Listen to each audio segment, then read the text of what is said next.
DW. Maoni.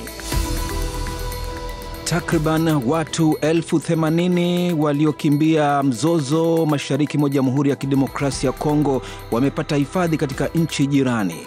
Shirika la Umoja wa Mataifa linalowahudumia wakimbizi UNHCR limesema kiasi watu 61,000 kati yao walitafuta hifadhi nchini Burundi, nchi ambayo imechukua idadi kubwa ya wakimbizi wanaotumai kuyakimbia mapigano kati ya majeshi ya serikali ya Jamhuri ya Kidemokrasia ya Kongo na waasi wa kundi la M23 wanaoungwa mkono na Rwanda.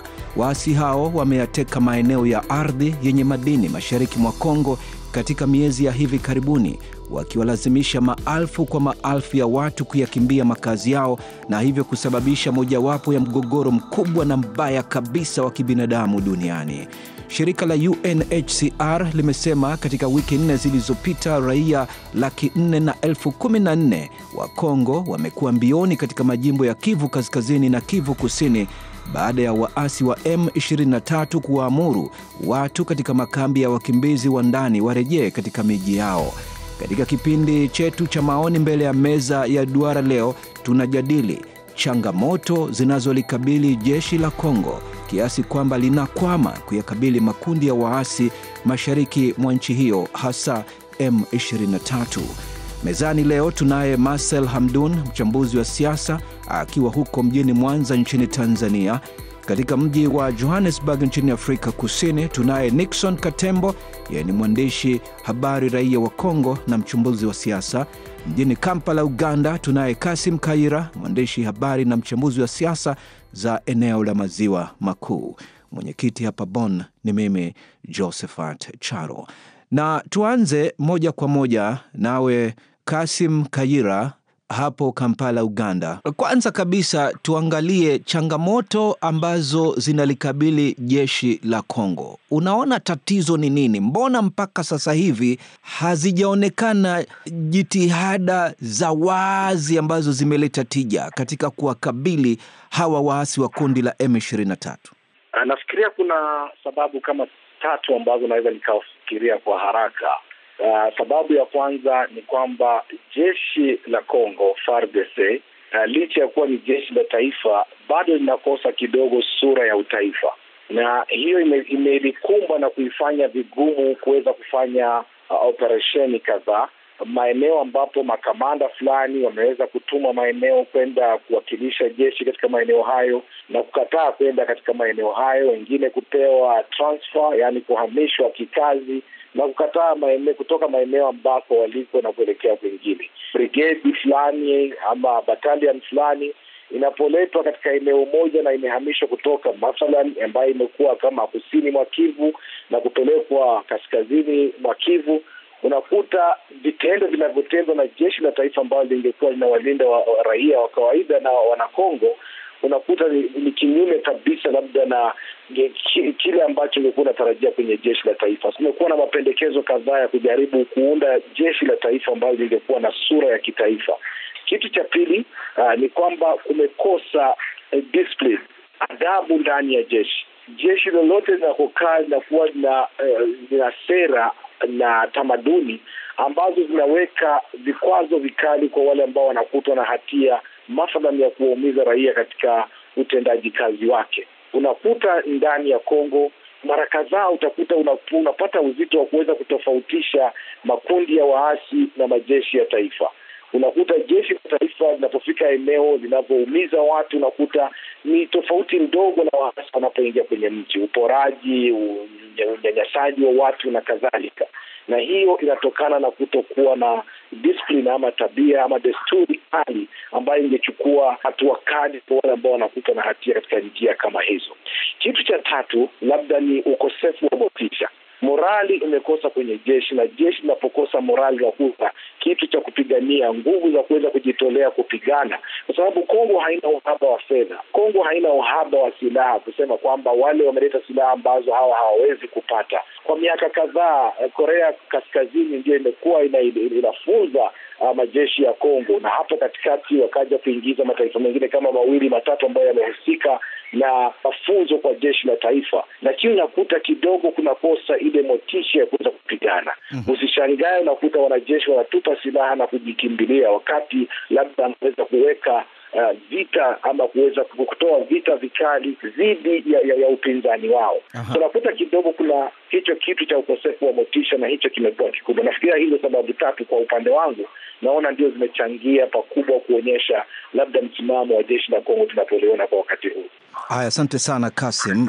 Baki hapo hapo, nitarejea kwako tena hapo baadaye. Marcel Hamdun hapo Mwanza, umemsikia hapo Kayira. Tupe mtazamo wako wewe, jinsi unavyoliona jeshi la Kongo, tukizingatia yale ambayo yameshuhudiwa mashariki mwa Kongo, waasi wa M23 kuja kuteka na kudhibiti mji wa Bukavu baada ya kuteka mji wa Goma. Kwanza namshukuru Bwana Kayira, amezungumza vizuri sana, na pengine nitapita mule, lakini haswa siwezi kusema kwamba nikaniondolea ya kusema hapana, lakini kayazungumza yale ambayo kwa hakika mtu mwingine yeyote yule anaofanya tafiti na kufuatilia mambo atakuwa na mawazo kama haya, na pengine zaidi hapo, kwamba Kongo kwanza si jeshi hili tu. Kwa wenye kumbukumbu na warejesha nyuma kidogo, wakati wa Mobutu Sese Seko Kuku Ngbendu wa Zabanga, rais wa zamani wa nchi ya Kongo, wakati ile kitwa Zaire, vita ya Kasai, mimi nafikiri tukikumbuka vizuri utaona ni kiasi gani waasi wa Maimai walimtia msukosuko wa kutosha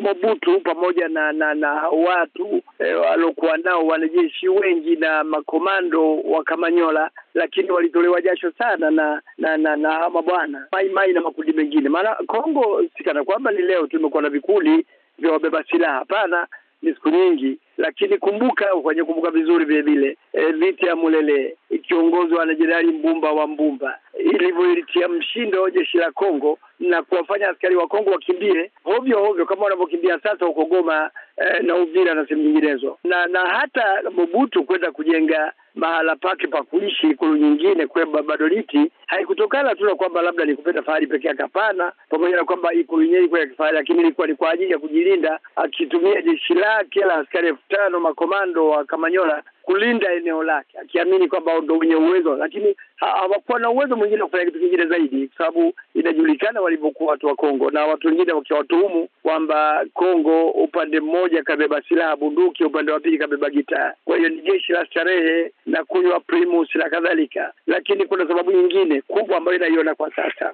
Ndugu yangu Kayira kazungumzia habari ya morali na motisha. Jeshi la Kongo kwa muda mrefu tokea wakati anaondolewa Mobutu Sese Seko, anakamata marehemu Laurent Kabila, anakuja kukamata Joseph Kabila, baadaye ndio anakuja kukamata huyu bwana mkubwa. Kumekuwa na shida. Jeshi la Kongo akabidhiwa mtu bunduki, ndio kabidhiwa mshahara, kakabidhiwa pensheni, kakabidhiwa kila kitu. Kwa hiyo utegemei katika hali hiyo kuiona nidhamu pahala popote, na jeshi likosa nidhamu, hakuna kushinda vita. Vita ni nidhamu, vita ni hisia kali ya uzalendo, kama sasa hivi inavyoonyeshwa na baadhi ya watu katika nchi ya Kongo wakijiita wazalendo, wanalishinda jeshi lao la FARDC. Wanaonekana kupigana kwa marungu, mikuki, mbinu, pinde na mishale, wakawa bora zaidi kuliko watu wenye kutumia mabomu na risasi na bunduki za rashasha na kadhalika. Lakini jambo la tatu, narejea lile alisema na Kayira, Kongo mpaka kesho ukabila na ukanda unawaponza. Mtu alokuwa Central Province hataki kuja North Kivu au South Kivu, hataki, sababu anaona hayo mambo ni ya kule, yanawahusu watu wa kule. Mimi nasubiri hapa, wakija hapa tupambane nao. Hili ni jambo jingine la hatari. Kama alivyosema, hakika jeshi la Kongo halina sura ya utaifa, kwamba jeshi la nchi ambalo linatetea mipaka yote ya Kongo kuanzia Angola mpaka Tanzania, Burundi, Rwanda, Uganda na kadhalika. Hali kama hiyo inaonyesha jeshi hili kutokuwa tayari. Haya, Nixon Katembo, jeshi la Kongo limeonekana kuwa dhaifu na halina nguvu za kulizuia kundi la waasi la M23, waasi ambao tayari wameyateka na kuyadhibiti maeneo ya mashariki mwa nchi hiyo katika wiki chache zilizopita. Waasi hawa wa M23 wameiteka miji miwili muhimu, mji wa Goma, jimbo la Kivu Kaskazini, na mji wa Bukavu, mji mkuu wa jimbo la Kivu Kusini, pamoja na viwanja viwili vya ndege muhimu kimkakati na maeneo makubwa ya ardhi ambayo ni himaya ya Jamhuri ya Kidemokrasi ya Kongo. Swala la jeshi kuwa na ngazi za uongozi jeshini na matabaka ndani ya jeshi ambazo zimekumbwa na vikundi vinavyofuatilia maslahi ya kibinafsi. Unalizungumziaje swala hili na changamoto ambazo zinadhihirika jeshini?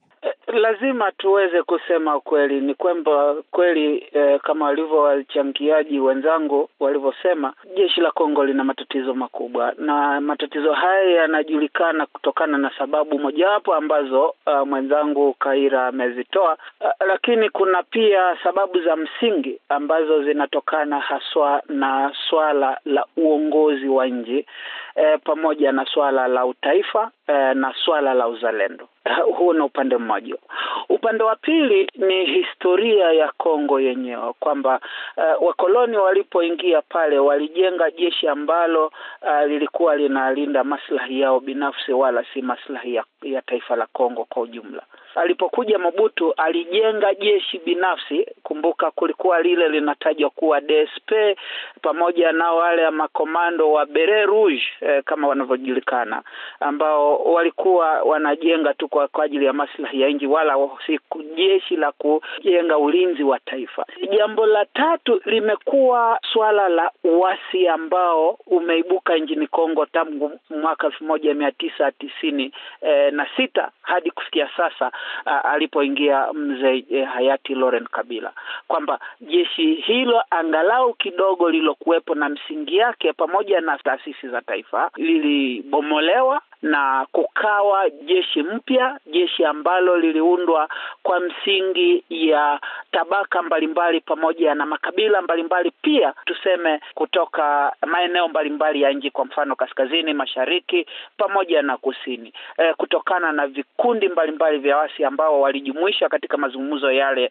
ya Sun City Afrika Kusini pamoja na Lusaka na ya mazungumzo ya Pretoria. Sasa kuliko kujenga jeshi la msingi wa taifa ambalo ni jeshi la kuwahudumia wananchi wa Kongo, vikundi hivi vya waasi ambavyo vilishiriki katika mazungumzo ya Sun City ambayo yalisababisha uchaguzi wa kidemokrasia wa kwanza kuweza kufanyika nchini Kongo, taasisi za taifa hazikujengwa na pia kujenga nizamu ndani ya nchi. Jambo la tatu kwangu mie ni swala la kiitikadi ndani ya jeshi. Je, itikadi gani ndani ya jeshi la Kongo? Kwa mfano ukilizungumzia swala la jeshi la wananchi la ulinzi wananchi wa Tanzania TPDF, wataeleza kwamba msingi ya jeshi ni hili na hili na hili, lakini hilo hatunalo nchini Kongo. Na hii ndio sababu najikuta kwamba jeshi la Kongo linasambaratika, sababu halijajengwa kikamilifu. Jambo la nne na nadhani ambalo sasa linasababisha hali ya sasa ya wanajeshi kukimbia eneo ya mapigano na kuanza kupora licha ya kuwa wamepata mafunzo ni tatizo la uongozi ndani ya jeshi. Kamandia mmoja, kwamba nani anayeongoza kamandia ya kijeshi, kwamba je, wanajeshi wote wanatii kamandia moja na wako chini ya kamandia moja kwa ajili ya kuweza kuliongoza jeshi lenyewe ambalo wanastahili watetee nchi na maslahi yake.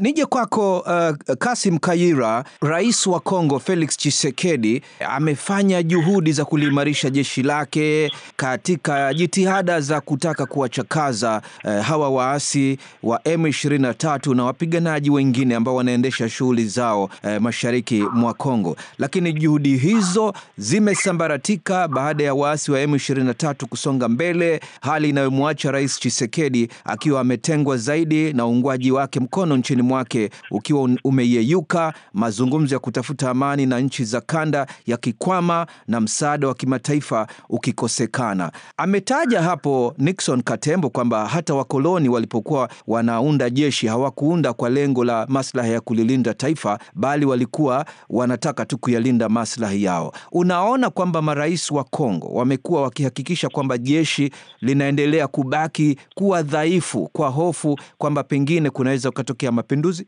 Hilo marais wote ambao wamefuatia tangu wakati wa kuondolewa Rais Mobutu, hasa wakati wa Joseph Kabila, unaona marais wenyewe hawajaonyesha kwamba wana imani na majeshi ya taifa. Nitapendelea kidogo, nilikuwa sijapata fursa vizuri ya kwenda Kinshasa na kuweza kufanya uchunguzi wa ndani, tangu Rais Tshisekedi alipokuja nimefika, lakini imekuwa ni pita manake sikwenda na nia hiyo. Lakini kwa wakati huu naona inaniomba sasa labda kuweza kufanya ziara na kuweza kufanya uchunguzi wa ndani kidogo. Unapoona Rais Joseph Kabila alipokuja, karibu 40 ama 50 ya waliokuwa na mlinda rais walikuwa ni wanajeshi kutoka Angola. Karibu 30 walikuwa ni wanajeshi kutoka Zimbabwe. Yaani 75 kati ya 75 na 80 walikuwa ni majeshi ya kigeni ambao wanamlinda rais, alafu anabakia na wakongomani wale 15% tu. Kwa taifa lolote nasema ni kitu ambacho ni cha kustajabisha na ni cha kuaibisha pia. Kwa sababu kuwa rais mwenyewe hana imani na wanajeshi wa taifa lake, je, itakuwaje kwamba wanajeshi hawa watakuja kupewa nguvu za kutosha na motisha ya kuweza kutekeleza yale majukumu ambayo ni ya kuwalinda taifa na kulinda raia? Sasa hapo nafikiri unaona shinikizo kidogo kwa marais wenyewe ambao wamefuatia tangu wakati wa Rais Mobutu kuondolewa. Unaona kidogo sura imekuja kwamba wanajeshi wa jeshi la kigeni, lakini unaona sio kitu cha kawaida. Central African Republic hiyo kutokana na shida zake na misukosuko ya vita imefikia kiwango cha kwamba rais alikuwa analindwa na wanajeshi kutoka Rwanda na wanajeshi kutoka Burundi ambao walikuwa ndio wanamlinda rais. Lakini kidogo kwa taifa kama Kongo ambalo ungewazia kwamba hasa kufuatia mazungumzo ya Sun City 2002 na kuendelea hapo baadaye kwamba ingekuwa ni fursa nzuri na kubwa ya kuweza kuanza kujenga jeshi la taifa. Lakini kuanzia kwa rais mwenyewe kuwa hana imani na walinzi wa rais ni majeshi kutoka nje, unaona kidogo hapo kuna shida. Hasa unapouliza swali, je, itawezekana kwamba rais ama viongozi wenyewe wanachukulia swala hili kwa umuhimu wake na hivyo kujaribu kulijenga. Kwa mwanajeshi ambaye hasikia kwamba walinzi wa rais, labda utakuta chief wa defense anayemlinda rais pale ni mgeni kutoka Angola, kutoka Zimbabwe, kama raia mwananchi unajihisi vipi katika nchi yako? Yaani nataka mtu ajiweke katika hiyo nafasi, alafu utaona ni kwa nini labda jeshi lenyewe linajisikia kwamba linavunjika moyo kidogo. Haya, sawa. Marcel Hamdun, katika mahojiano ya hivi karibuni na gazeti la New York Times, rais wa Kongo Felix Tshisekedi alisema tatizo la jeshi la Kongo ni kwamba limeingiliwa na wapiganaji wa kigeni, na akamlaumu mtangulizi wake kwa kushindwa kulishughulikia tatizo hilo. Akasema mtangulizi wake alitumia miaka 18 madarakani bila kulijenga jeshi, na walipoanza mageuzi ya kulipangua na kulijenga upya jeshi mnamo mwaka 2022 walishambuliwa mara moja na Rwanda kana kwamba walitaka kuyazuia mageuzi hayo. Unazungumziaje kauli hii kwamba Tshisekedi amejaribu kulifanyia mageuzi jeshi, lakini inaonekana kuna mkono wa nje ambao unajaribu kuzuia juhudi hizo? Mimi kweli kabisa jambo hilo pengine wenzangu waliligusa kwa mbali na nitakuja nalo hilo, lakini si swala tu la kutokulijenga jeshi, ila pamoja na mengine na juhudi za kuzuia jeshi hilo kujengwa. Sasa unapozungumzia habari za juhudi za kutokujengwa kwa jeshi zinaletwa na nani na kwa maslahi gani, ndio hapo unapoingia kwenye kiini chenyewe cha mgogoro wa Kongo, kwamba mali asili za Kongo, rasilimali za Kongo ndio laana ya Kongo. Mfano mwingine ni kwamba ni huyu Kabila Joseph ambaye kwa nyakati fulani za karibuni ametuhumiwa na bwana Tshisekedi, na kwa hakika tuhuma zile zinazokubalika kabisa. Anaonekana kuwaunga mkono wapiganaji wa M23 na kuunga mkono kwa jinsi gani ameonekana katika mji wa Kivu kule akiwaamuru, akiwashawishi wazalendo wasipigane, jambo ambalo linasangaza sana. Sasa unaweza ukaona uasi ndani ya nchi, uasi ndani ya taasisi ya utawala. Katika hali ya kawaida tulitaka kumuona Jenerali Kabila akiwa mstari wa mbele kama aliyekuwa mkuu wa majeshi ya Kongo wakati ule na mkuu wa nchi ya Kongo na amiri jeshi mkuu wa Kongo, akiwa mwanajeshi mwenye kujifunza uzuri, angesimama sasa kutetea taifa lake hata kama liko kwenye mikono ya mtu mwingine ambaye ni mrithi wake. Kwa hiyo kuna aina fulani ya uasi, kuna uasi wa kijeshi na kuna uasi wa kisiasa ambao unaendeshwa na Kabila. Maana lazima tujue nani vizuri, watu wakajua kwamba Kabila amekuwa hamuungi mkono Tshisekedi katika hatua fulani, na huo ndio ukweli. Toka walipoachana pale alipomuunga mkono mwanzoni lakini wakaja kuhitilafiana katika uendeshaji wa mambo na katika kuyaelekea mambo fulani, kuhusiana mikataba na vitu vingine. Kabila amejitenga kabisa na serikali na mamlaka mjini Kinshasa na kuanza kuishi katika mazingira yake mwenyewe kwenye shamba lake akiwa na wanajeshi wa kutosha au wanajeshi. Na tujue ndani ya jeshi la Kongo ambalo Kabila mwenyewe amelijenga kwa kiasi fulani, kuna wengi wanaomuunga mkono, kuna wengi anaowasiliana nao, ana amri bado japokuwa yuko nje ya uongozi kama rais. Kwa hiyo swala hili la kuangalia ni kwa jinsi gani pengine anaanza kupata msukosuko huyu bwana Tshisekedi. Inawezekana msukosuko kwa anatengenezwa na ndani, lakini kwa kuungwa mkono na majeshi ya Rwanda chini ya Kagame kuhakikisha kwamba Kongo haijengi taasisi ya kijeshi yenye nguvu ambayo ingesaidia kuimarisha nchi ya Kongo katika wake. Haijengi taasisi ya kisiasa yenye nguvu ambayo kimsingi inaonekana inavurugwa hata na wanasiasa wa Kongo. Ukubwa wa vita ya Kongo unaanzia mbali na una mizizi mirefu na mikubwa, na inahakikisha kwamba Kongo haitawaliwi au haitawaliki. Uasi wa Kongo hautoki nje ya Kongo tu, unatoka nje ya Kongo na ndani ya Kongo. Una ushirikiano mkubwa na una mahusiano makubwa na siasa za kimataifa katika masuala ya uchumi na kadhalika na kadhalika. Haya, Nixon, jeshi la Kongo linafanya kazi kama kundi la waasi waliojihami na silaha. Hii ni hoja ambayo imeibuliwa hapa na Kasim Kaira. Na akiyafahamu haya, Rais Tshisekedi amejaribu kuliimarisha jeshi, na mnamo mwaka 2023 aliongeza zaidi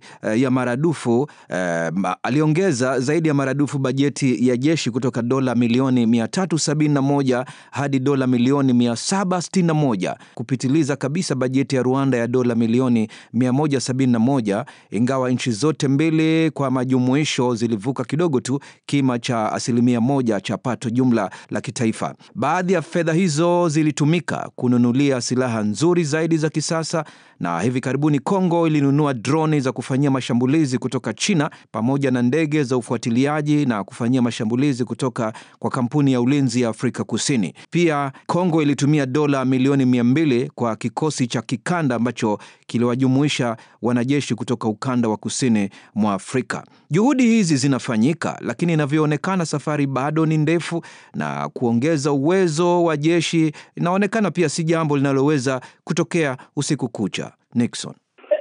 Ujenzi wa jeshi la Kongo na pamoja na kununuliwa kwa vifaa hivi kunatokana na uongozi wenye mipango mahususi na mipango thabiti ya kuweza kujenga taifa kwa msingi ya uzalendo na msingi ya utaifa. Hilo ni moja. Sasa ukiangalia hivi vifaa vyote ambavyo umeweza kuvizungumzia, vingine vifaa havikuwa vinakidhi hata mahitaji ya uwanja wa mapigano. Kwa mfano, ndege ambazo hazina mitambo ya kujilinda, wanataja wenyewe kuwa avionics, ya kuweza kuzuia makombora kuzipiga ndege hizo, wakati ambapo ndege hizo zinatengenezwa kwa ajili ya kulinda hata dhidi ya makombora. Sasa wale ambao wanaenda kununua ndege hizo wanaweka kiasi cha pesa kwenye mifuko yao kuliko kuzingatia maslahi ya ulinzi wa nchi kwanza na kuyaweka mbele kabla ya maslahi yao peke yao, kama makamanda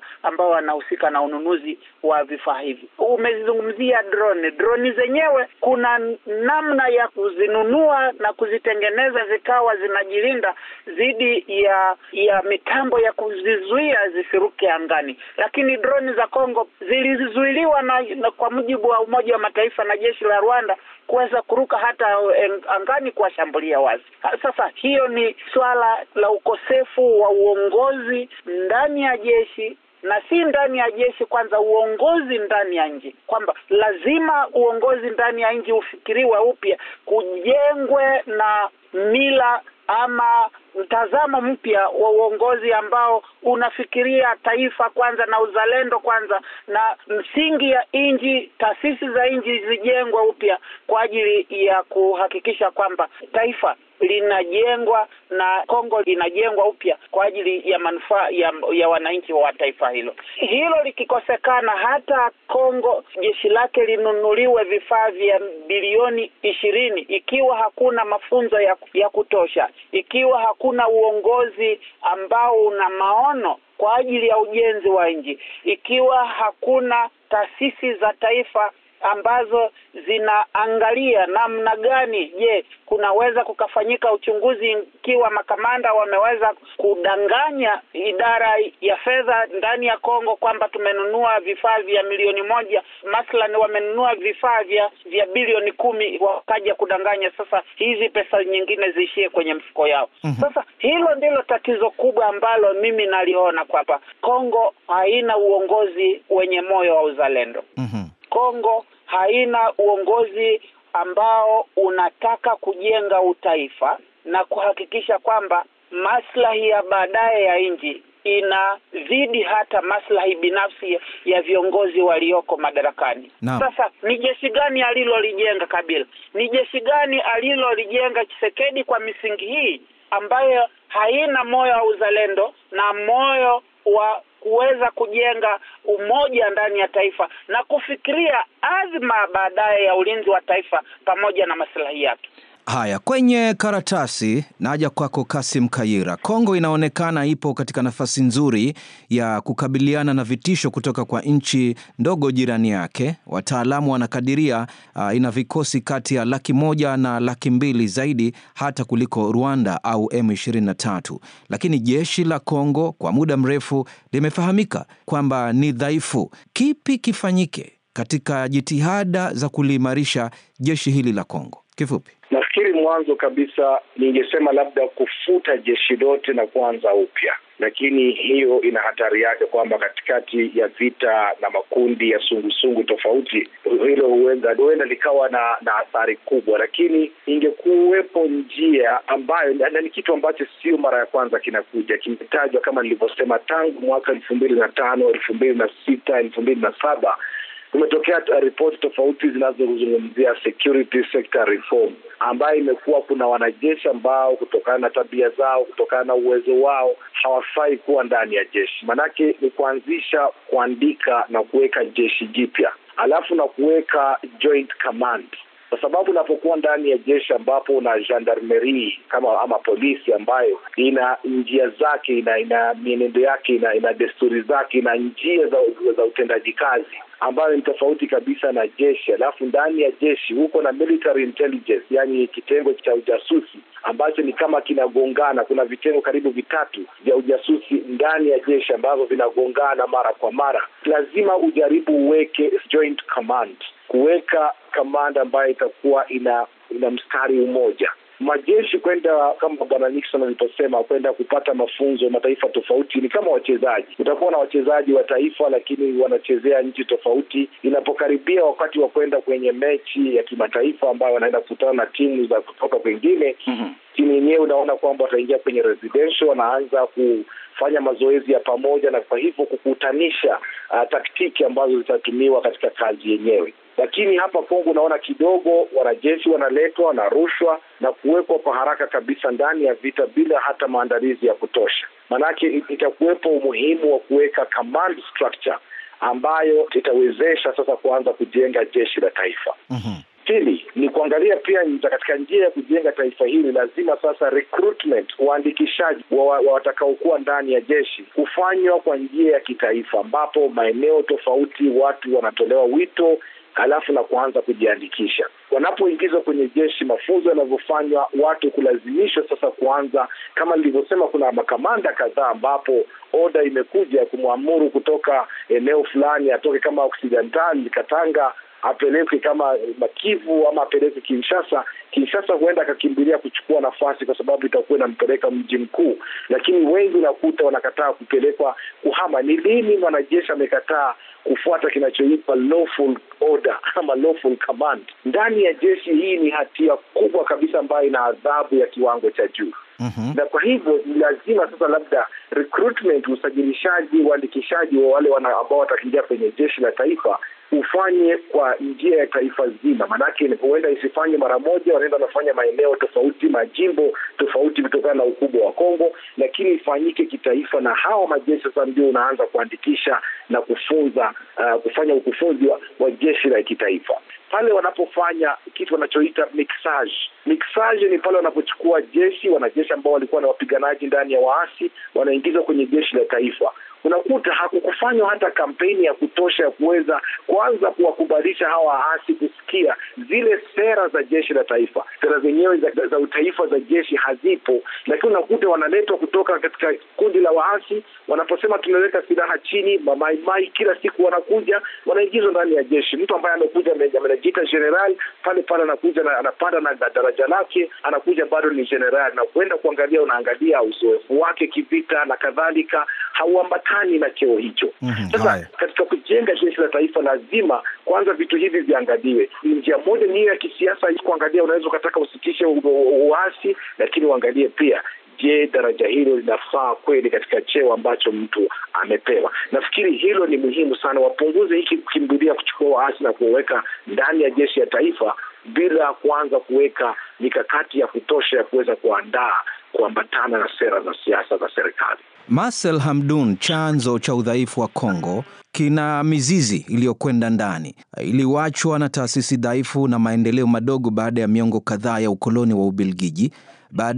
Baada ya uhuru, Marekani na Ubelgiji ziliunga mkono kupinduliwa kwa Waziri Mkuu Patrice Lumumba, na Marekani baadaye ikasaidia kumsimika Mobutu Sese Seko, kiongozi aliyejilimbikizia utajiri kwa kuiba mali za watu aliowatawala kwa karibu miongo mitatu. Vita vya wenyewe kwa wenyewe vilimuondoa Mobutu madarakani mnamo mwaka 1997. Mrithi wake Laurent Kabila akauawa miaka 4 baadaye.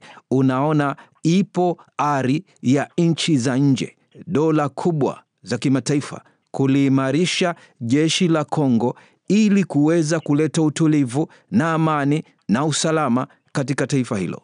Hayo mviyotolea sema matatu: amani, utulivu na amani.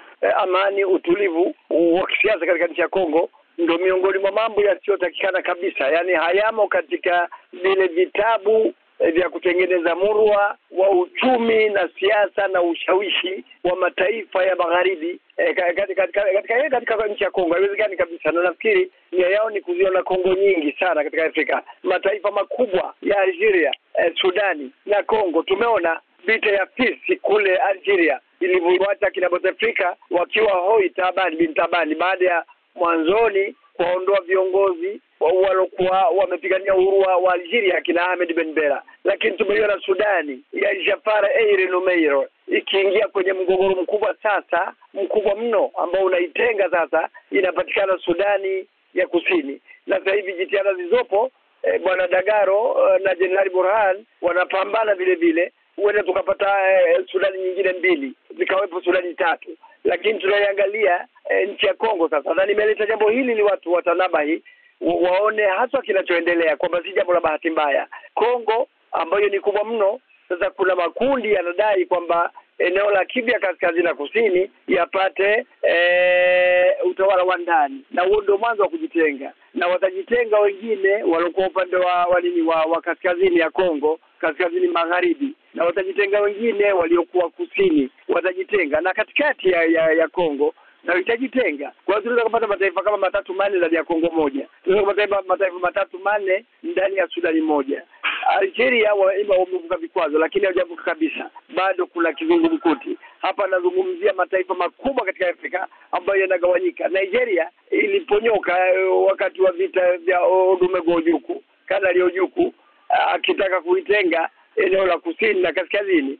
Lakini leo tunawaona wale watu walio kaskazini kule wanapambana kuhakikisha kwamba Nigeria haishikiki au Boko Haram na kadhalika. Sasa tukirejea katika habari ya Kongo, tunaangalia mambo ya msingi kuzingatia. Ni kwamba lazima kuwe na misingi, lazima kuwe na utaratibu wa kufanya. Kwanza, viongozi wa Kongo wangekaa pamoja na viongozi wa Jumuiya ya Afrika Mashariki, ya Maendeleo ya Afrika Mashariki, ambayo bahati nzuri Kongo ni mwanachama, ni kudisolve jeshi ya Kongo. Na kudisolve tu ghafla, hapana, ni kuwasafisha makamanda wote wa jeshi la Kongo, na wakalipwa vizuri, na wakawa chini ya uangalizi mkali kutokuingilia masuala ya kijeshi. Hili lilikuwa ni jambo la kwanza kabisa. Na kutaka kufanya hilo ni kwamba wawape nafasi washughulike na biashara zao. Na watu wa Kongo wanapenda biashara, na nani anapenda vita, nani anapenda matatizo? Wawape nafasi. Kongo ina fedha ya kutosha, wainunue amani kwa gharama ya kutengeza sera na utaratibu kwa kujenga taasisi ambazo zitasaidia kulifanya taifa liimarike. Ile jambo la kwanza. halafu angalie vya siasa. Vya siasa viweke utaratibu. Leo tunaangalia kama ya Ghana, watu wanaona raha, wanafurahi, lakini hawajui kazi aliyoifanya marehemu Flight Lieutenant Jerry Rawlings alipoondoa akina Akufo, akina General Shempong na wenzake, General Afrifa, na kuwafyekelea mbali. Sizungumzi kwamba watu, lakini nazungumzia yaliyotokea. Wahakikishe kwamba wanatengeneza misingi ambayo haimpi mtu nafasi ya kuanza kuleta uhuru uliokataliwa na ulioharibu nchi mapema. Naam. Wahakikishe kwamba wanasiasa wa Kongo wanajenga vyama vya siasa kwa kuweka sera ya taifa, kwamba taifa hili linahitaji 1, 2, 3, 4, 5. Chama chako kienda nje ya misingi hii tutakifutilia mbali. Hilo ni jambo la pili. Jambo la tatu, taasisi za dini zianze kujifunza jinsi ya kuisaidia Kongo kusimama na kuwa imara. Lakini ili kufanikisha hilo ni kwamba lazima kujitenga kwa kiasi fulani na siasa za magharibi ambazo zimeonekana kutokuwa siasa rafiki katika Afrika kwa kuharibu mambo na murua. Hilo lazima tuliangalie vizuri. Yoweri Museveni, ndugu yangu Kaira ananisikiliza, alipopambana na liwati, ile habari ya watu kuingiliana jinsia moja, kuoana, walimlani sana watu wa Marekani, wakaweka vikwazo. Uingereza wakalani kabisa, akaimbwa kwa sabani kwa kila sifa mbaya. Lakini amekuja Trump. Leo Trump amekuwa rafiki wa Museveni, na Uganda inaonekana miongoni mwa mataifa yaliyopiga hatua katika nidhamu ya uadilifu na kuweza kufanikiwa katika hilo. Ni ukamavu tu wa Museveni pamoja na udhaifu wake mambo mengine, lakini angalau basi kuna jambo amelisimamia la kusema Uganda inasimama katika ukamilifu. Huyu bwana aliyeko Kongo kwa sasa, bwana Tshisekedi, kaishi Ubelgiji kwa miaka mingi. Kumwambia atengane na Ubelgiji nayo ni kazi kubwa, lakini kupenda kwake madaraka kumsaidia kujitenga na Ubelgiji, si kwa kuichukia, bali kwa kuifanya Ubelgiji kama inataka kuendelea na urafiki na Kongo, Amerika kama inataka kuendelea na urafiki na Kongo, Ufaransa kama inataka kuendelea na urafiki na Kongo na mataifa mengine, yahakikishe kwamba yanafuata misingi na matakwa halisi ya misingi ya utamaduni, mila na desturi za Kongo na East African Cooperation pamoja na Afrika, ili wapate kushirikiana. Ushirikiano wa kibiashara, ushirikiano katika masuala ya uchumi na mengine, yafate misingi yenye uadilifu, yenye kufuata tamaduni za taifa husika. Na hili ndio jambo la msingi la kuzingatia. Haya, asante sana. Nixon Katembo, tufungie kipindi chetu, neno lako la mwisho. Nadhani Kongo kuweza kuja kuimarika ni kuwa na mabadiliko ya kisiasa ambayo viongozi wanazingatia taifa kwanza na kujenga uzalendo. Pili, kuweza kujenga taasisi za taifa ambazo zinakidhi mahitaji ya wananchi wake, pamoja na kuhakikisha kwamba uchumi wake unaimarika. Tatu, ni kwa raia wa Kongo wenyewe kulizingatia taifa lao na kuliangalia kwamba ni taifa pekee ambao wanalo, kuliko kuingiliana katika msingi ya kikabila na mingineyo, pengine na msingi ya upotovu wa nidhamu kwa ajili ya kujilimbikizia mali binafsi. Waangalie kwanza kujenga taifa lao. Sababu hili ni taifa kubwa na ni soko. Wengine majirani wake wanaliangalia kama soko kubwa ambalo sasa hivi halina viwanda, na viwanda ambavyo vimejengwa katika mataifa jirani vinatengeneza bidhaa kwa ajili ya kuuzia Kongo tu bure, kuliko Kongo yenyewe kuhusika moja kwa moja katika kujenga uchumi wake na kuhakikisha kwamba pamoja na kuwa tunazungumzia jeshi, lakini jeshi linaenda sambamba na ujenzi wa uchumi na ujenzi wa siasa zilizo bora na siasa ambazo zimenawiri kwa ajili ya ustawi wa jamii pamoja na usalama wa taifa. Haya, asante sana. Naam msikilizaji, basi kilicho na mwanzo hakikosi kuwa na mwisho. Hadi hapo ndipo tunakamilisha kipindi chetu cha maoni mbele ya meza ya duara, ambapo leo tulikuwa tunajadili kuhusu udhaifu wa jeshi la Kongo, tukizingatia machafuko na mgogoro ambao unaendelea katika mashariki mwa Jamhuri ya Kidemokrasia ya Kongo. Mezani leo tulikuwa naye Marcel Hamdun katika mji wa Mwanza nchini Tanzania. Huko Johannesburg, Afrika Kusini alikuweko Nixon Katembo, na mjini Kampala, Uganda tumekuwa naye Kasim Kaira. Mwenyekiti hapa Bonn nimekuwa ni mimi Josephat Charo. Hadi mara nyingine, kwa heri.